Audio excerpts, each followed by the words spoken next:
அந்த காஞ்சனாவை பார்த்து நீதி நியாயம் கேட்கறதுக்கு முன்னாடி திலகாவை பார்த்து என் மகனோட வாழ வரியா மாட்டியான்னு கேளு. பெரிய புதுமை பொண்ணு மாதிரி எனக்கு தாலி மட்டும் போதும், தாலி கட்டணும் வேண்டான்னு போறதெல்லாம் சினிமாவில் பார்க்கறது வேணா நல்லா இருக்கும், ஆனா நிஜ வாழ்க்கையில ரொம்ப ரொம்ப கேவலமா இருக்கும். நல்லவளோ கெட்டவளோ பொண்ணா பிறந்தவ புருஷனோட வாழ்ந்ததா அவளுக்கும் மரியாதை, அவ கழுத்துல தொங்குற தாலிக்கும் மரியாதை.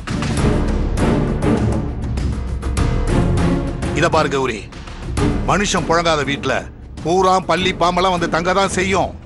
அது அதுங்களோட தப்பு இல்ல, வந்து தங்காத மனுஷங்களோட தப்பு. திலகா வராம இருக்கிறதுனால, என் மகன் கூட வாழாம இருக்கிறதுனால காஞ்சனா கழுத்தை நீட்டிட்டு வரா.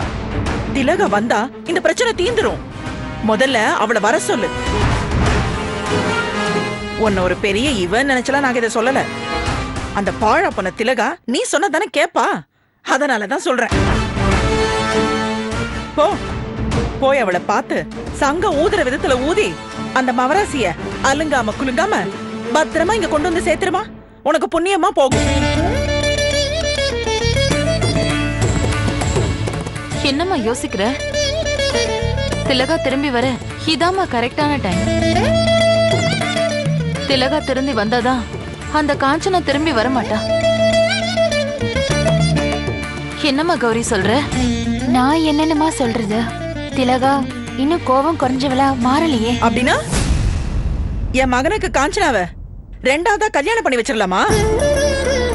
சொல்லுடியம்மா, நீதான் வளைச்சு வளைச்சு வக்கீலுக்கு படிச்சவளாச்சே.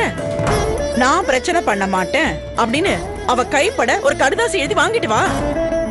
நாங்க காஞ்சனாவை அவனுக்கு கட்டி வச்சிடறோம். என்ன பெரியமா இந்த மாதிரி பேசுறீங்க? அவ சொல்றதுல என்ன தப்பு இருக்கு? அவ வரலனா அவ அவ்வளவுதான். அதுக்காக கண்ட கழிச்சடையெல்லாம் இந்த வீட்டுக்கு விலைக்கேத்த கூட்டிட்டு வந்துருவீங்களா?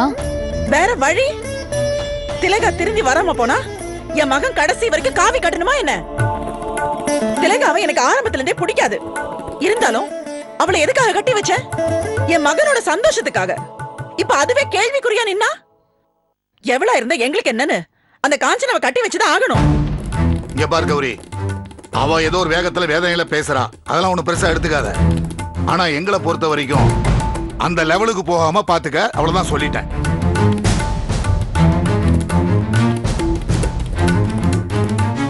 ஒழுங்கா அந்த திலகா மனசு மாறி வாழ வரலனா நான் சொன்னது நடக்கும், நடந்தே தீரும்.